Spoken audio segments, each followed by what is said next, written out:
Good morning student. Vivekananda की online classes में आपका स्वागत है। आज मैं आपको पढ़ाने जा रही हूँ वर्ण विचार। हमारा टॉपिक है वर्ण विचार। आपने हर तरह की आवाज़ें सुनी होगी, ध्वनियाँ सुनी होगी। जैसे पशु पक्षी जब चहचहाते हैं, बोलते हैं, तब उनकी आवाज़ आती है, ध्वनि आती है। सड़कों पर भी कई तरह के वाहन चलते हैं, साधन चलते हैं। स्कूटर है, मोटरसाइकिल है, ठीक है, कार है, तो इन सब की आवाज़ें आती है, ध्वनियाँ आती है, ध्वनि आती है, ठीक है। तो उस ध्वनि को ही क्या कहते हैं, व्याकरण में ध्वनि को ही क्या कहा जाता है, वर्ण कहा जाता है। मनुष्य भी आपस में जब बातचीत करते हैं, मुख से बोलते हैं, तो वो भी क्या निकलती है, ध्वनि निकलती है। तो ध्वनि का मतलब व्याकरण में होता है वर्ण। समझ में आया? ध्वनि का मतलब क्या होता है, व्याकरण के अंदर वर्ण होता है। तो वर्ण की परिभाषा हम इस तरह से कह सकते हैं कि वह छोटी से छोटी ध्वनि, समझ में आ रहा है, वह छोटी से छोटी ध्वनि जिसके और टुकड़े नहीं हो सकते, जिसके और टुकड़े नहीं हो सकते, वर्ण कहलाती है। समझ में आया सभी को? वर्ण किसे कहते हैं? वह छोटी से छोटी ध्वनि, ध्वनि मतलब आवाज। जब हम कुछ बोलते हैं तो हमारे मुख से ध्वनियाँ निकलती है, तो वो ध्वनियाँ, तो वह छोटी से छोटी ध्वनि जिसके और टुकड़े नहीं हो सकते, वर्ण कहलाती है। जैसे य प्लस अ, ह प्लस अ, ये पूरा मिलकर क्या हुआ, यह। मतलब वर्ण जब मिल जाते हैं तब उससे क्या बनता है, शब्द बनता है। तो ये वर्ण ही है, ये सब क्या है, वर्ण है।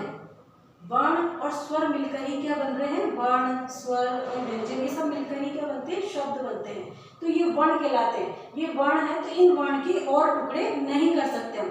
यह है हलंत में, हलंत का मतलब होता है यह, आधा होना।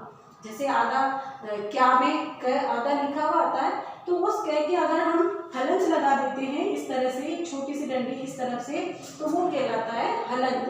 तो ये क्या है, सब वर्ण है। समझ में आया? तो ये वर्ण जो ऐसी ध्वनि, वह सबसे छोटी ध्वनि जिसके और टुकड़े नहीं हो सकते, वर्ण कहलाती है। व्याकरण में ध्वनि का अर्थ होता है वर्ण, जिसके हम और टुकड़े नहीं कर सकते, तो वो वर्ण कहलाती है, ठीक है।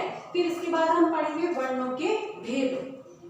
वर्णों के 3 भेद होते हैं, स्वर, व्यंजन और अयोगवाह। अयोगवाह का मतलब होता है आफ्टर साउंड। स्वर तो आप सब लोग समझते हो, स्वर कितने होते हैं, 11 होते हैं। आप लोग सब पढ़ चुके हो प्रीवियस क्लास में, 3rd, 4th, 5th में सब में पढ़ चुके हो स्वर क्या होते हैं, ठीक है।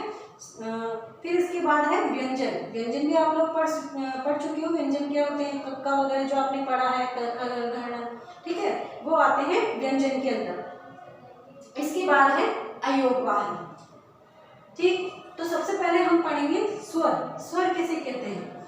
ऐसे वर्ण जिनका उच्चारण करते समय किसी अन्य ध्वनि की सहायता नहीं लेनी पड़ती। समझ में आ रहा है? ऐसे वर्ण जिनका उच्चारण करते समय किसी अन्य ध्वनि की सहायता नहीं लेनी पड़ती है तथा वायु मुख से बाहर बिना रुके आती है, उन्हें स्वर कहते हैं। समझ में आ गया? स्वर आप लोग सब पढ़ चुके हो। स्वर संख्या में 11 होते हैं। कौन कौन से होते हैं? ए, आ, ई, उ, री, ए, आई, ओ, औ। समझ में आ गया? तो ये क्या है, स्वर है।